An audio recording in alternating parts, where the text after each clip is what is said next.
J'adore quand tu fais Anita Hedberg.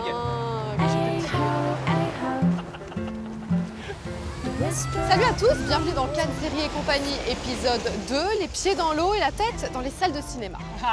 Au cœur d'un festival où certains films sont déjà encensés, d'autres décriés, mais avec Sophie, notre curiosité reste intacte. Voilà ce que nous avons vu. Matthew McConaughey, droit, inébranlable, magnétique, malgré les critiques contre son film. Sophie Marceau, elle, espiègle, jouant avec les photographes. Allez Sophie, on se plonge dans les pépites du jour. Okay, non, Sophie, reviens là. Sur le sable, s'il te plaît. Parlons plutôt d'un grand retour en compétition, celui de Gus Van Sant. Cela dit, il a vécu une journée quelque peu mouvementée, comme nous le raconte Isabelle Claire, c'est l'instant Cannes. Quant à moi, je suis allé à la rencontre de Clotilde Courreau pour explorer le travail qu'elle a partagé avec son réalisateur Philippe Garrel. C'est la leçon d'actrice du jour. Mais tout de suite, on commence avec mon héroïne du jour. À 19 ans, cette jeune fille recevait la Palme d'Or aux côtés de son réalisateur Abdelatif Kechiche et de sa partenaire Léa Seydoux pour La vie d'Adèle. 2 ans plus tard, elle revient à Cannes. Adèle Exarchopoulos, elle aussi, sa vie a bien changé. Regardez.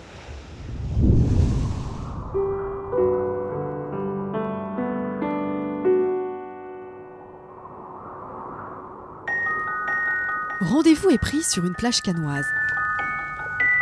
Adèle arrive de New York, passe en coup de vent sur la croisette. Bonjour Sophie. Adèle, enchantée. Enchantée. Je vous en prie, installez-vous. Avant de repartir aux États-Unis, tourner quelques ultimes scènes du dernier film de Sean Penn. Elle vient ici présenter Les Anarchistes, portrait d'un groupe de jeunes libertaires à la fin du 19e. Adèle y est militante et encore une fois, amoureuse, passionnée. Donc c'est ça que tu penses, que tout ce qu'on fait, ça sert à rien? Il y en a qui sont prêts au combat. Rencontre. Adèle Exarchopoulos, aujourd'hui, vous êtes mon héroïne. D'accord. J'espère que ça ne me met pas trop la pression. Ah si, grave. Beaucoup. Et surtout, j'avais hâte de vous revoir, parce qu'il y a 2 ans exactement, vous receviez la Palme d'Or ici à Cannes. Quelque part, vous naissiez pour nous à Cannes. Qu'est-ce qui s'est passé pendant ces 2 ans? Est-ce qu'il y a eu assez de cinéma? Alors c'est une bonne question, parce qu'au début on se dit, mais c'est peut-être bien justement que je me protège, que je prenne mon temps. Et puis de toute façon, le temps est pris par toute cette promo, étant donné la Palme d'Or, etc. Et après, ça fait vachement peur. Tu te dis, mais faut pas perdre l'essentiel, quoi, le travail.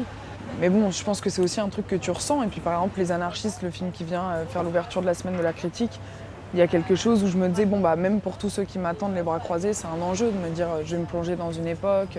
C'est quoi qui vous attirait d'abord? C'est le côté rebelle? Parce que je me dis quand même qu'il doit y avoir un petit côté anarchiste en vous. Ou est-ce que c'est justement le côté film en costume, le côté tenue peut-être aussi?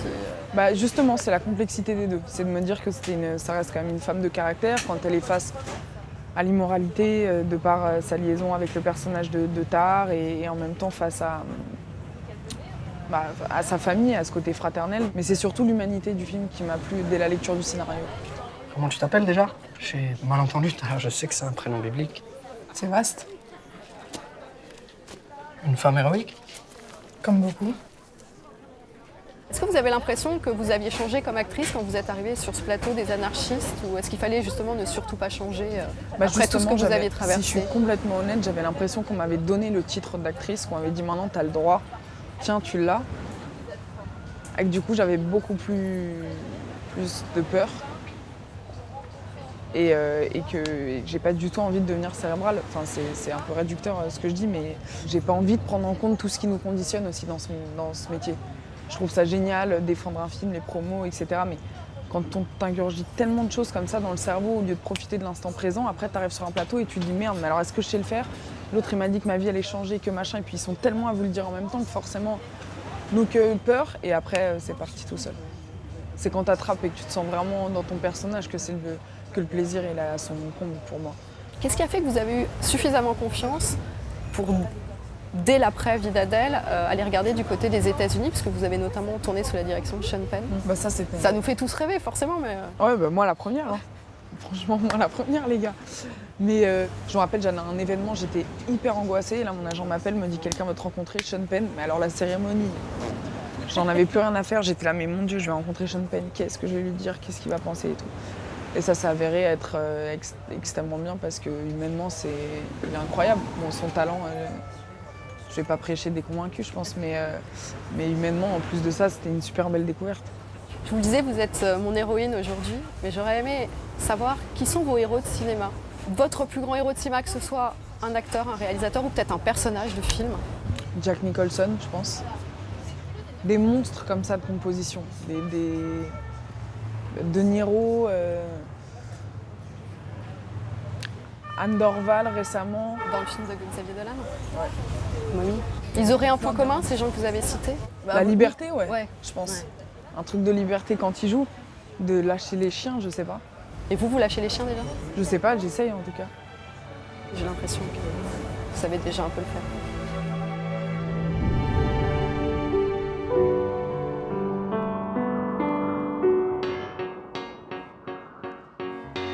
Aujourd'hui, l'instant Cannes, c'est vous, cher Gus Van Sant. Le soleil se lève à peine et vous avez remarqué, partout où vous posez les yeux, le même message subliminal. 2 jeunes filles, 2 policiers, 2 copines de cornet, 2 cuistots. Alors quoi? 2 palmes d'or? Ce serait ça le présage du jour? Une première obtenue pour Elephant en 2003 et aujourd'hui cette histoire onirique de forêt japonaise avec la belle Naomi Watts, l'incontournable Matthew McConaughey et un Ken Watanabe au bord du gouffre, pourquoi pas? Mais j'ai 2 mauvaises nouvelles, mon cher Gus. La première, c'est que Nanni Moretti est aussi dans la course après sa palme en 2001. Et la deuxième, c'est que votre film n'a pas été très bien reçu par les journalistes hier, à coup de recherche Gus désespérément, de désastre de Sea of Trees, de le fan club de Gus Van Sant n'a plus que les yeux pour pleurer. Qu'à cela ne tienne, au photocall du lendemain, vous êtes tous sourires et vous prenez des photos, dignes et courageux, chewing-gum réconfortant en bouche. Vos acteurs ont l'air un peu plus graves et on sent qu'il ne faut pas chauffer Matthew McConaughey, un poil trop droit dans ses bottes. Malheureusement, vous n'y couperez pas. Quelques minutes plus tard, en conférence de presse, on rigole, et puis paf, le tacle. Mr. Van Sant and Mr. McConaughey comment on that harsh reception? Gus? I remember there was always a story that some of you may have been around. There was some kind of fight after Elephant screened. Who knows, like day by day, whether the screening was today or yesterday, it makes a difference. You know, like I'm not sure if it was the particular screening or whatever, but I don't know. Anyone has as much right to boo as they do to ovate. Oups, c'est dommage parce qu'on vous verrait bien avec cette deuxième palme, rejoignant ainsi la bande des 6 doubles palmés. Coppola, Imamura, Auguste, Kusturica, les frères Dardenne et Michael Haneke. D'ailleurs, on n'est pas les seuls à vous la souhaiter. Regardez, toute la profession est avec vous. Jane Fonda s'en frotte les mains à l'avance, Naomi croise discrètement son petit doigt sur le bras de Matthew, Andy McDowell vous fait le V de la victoire et vous n'avez pas quitté votre chewing-gum porte-bonheur. Voilà, c'est à vous de jouer maintenant, alors bonne projection officielle et surtout, bonne chance.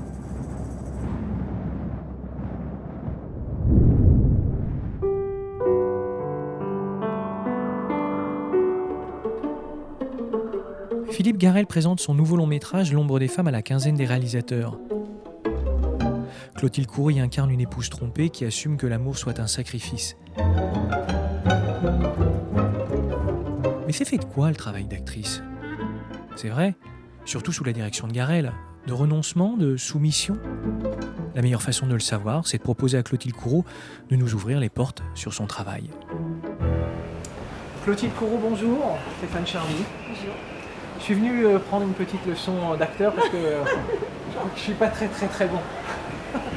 On est venu vous voir justement pour savoir comment ça se fabrique, votre métier, et de quoi c'est fait.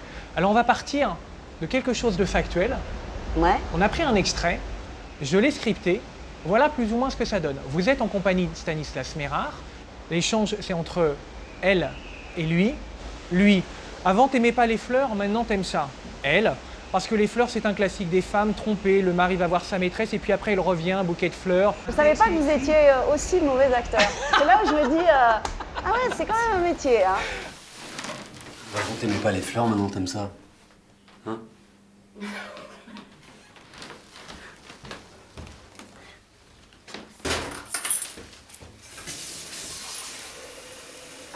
C'est parce que les fleurs, c'est un classique des femmes trompées. Le mari va voir sa maîtresse, puis il revient avec un bouquet de fleurs. Alors avant, quand je te revoyais Arriver avec des fleurs, je pensais que ça se passait mal. Alors la première question, Clotilde, c'est quelles sont les intentions? C'est pas tellement travailler sur l'action. Manon reçoit des fleurs, comment réagit-elle à ces fleurs? C'est plutôt Manon, où en est-elle dans son esprit, dans son cœur, à ce moment-là, dans ce rapport amoureux? Est-elle déjà au courant, mais qui par amour, par admiration, puisque c'est aussi l'amour de Manon, c'est son moteur, c'est l'admiration pour cet homme et sa création. Donc c'est parce que vous avez compris les ressorts du personnage avec Philippe Garrel que vous décidez là d'apporter un sourire qui est très ambigu pour nous. Mais il est nécessairement, enfin, il est voulu, cette ambiguïté est voulue, elle est nécessaire. Sinon, ce serait une histoire déjà vue et déjà revue et déjà racontée. Mais là, on est dans une autre écriture. On est avec un monsieur comme Philippe Garrel qui a pendant des années travaillé sa méthode. Alors, il y a deux écoles. Il y a notamment deux écoles de réalisateurs en France, dans le cinéma français. Il y a l'école Jacques Doyon, avec qui vous avez tourné Le Petit Criminel, 30 prises et plus. L'école Philippe Garrel, 1 prise. Dans lequel de ces deux systèmes vous vous sentez le plus à l'aise? Moi, je suis vraiment une interprète, aujourd'hui en tout cas, qui est dans une admiration, dans une compréhension de l'univers du metteur en scène avec lequel je m'engage. Et s'il a besoin de 40 prises, je ferai 40 prises. Et s'il a besoin de n'être que dans la prise unique, je ne serai que dans la prise unique. Je suis là totalement à son service. Et c'est peut-être pour ça aussi que je me veux rare. Parce que je ne peux pas m'engager et me donner et avoir ce sens-là de l'abandon. Je suis obligée d'être dans ce rapport presque amoureux.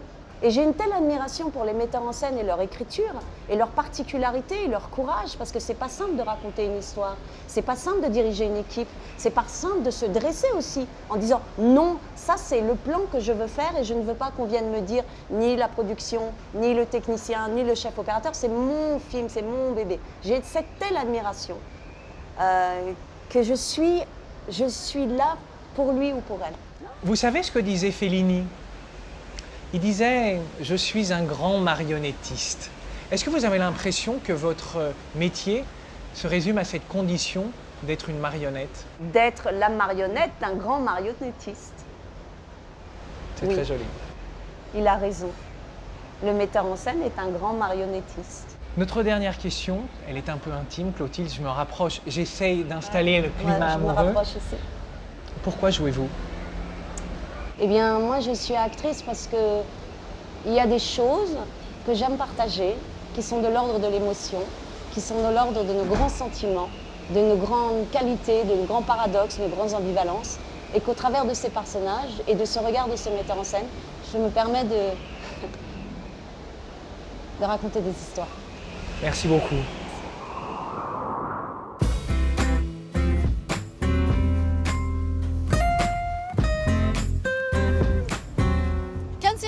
C'est tout pour aujourd'hui. Demain, rencontre avec Vincent Lindon, Samuel Benchetrit et nous vivrons une journée dans la vie de Maïwenn, à nouveau en compétition, histoire de voir si son film Mon Roi fait d'elle la reine de Cannes. On se quitte avec cette image. Cinéma et musique, c'est souvent une belle rencontre, surtout quand elle est portée par la voix de Yael Naïm. À demain. Vive le cinéma! Yes! Magnifico!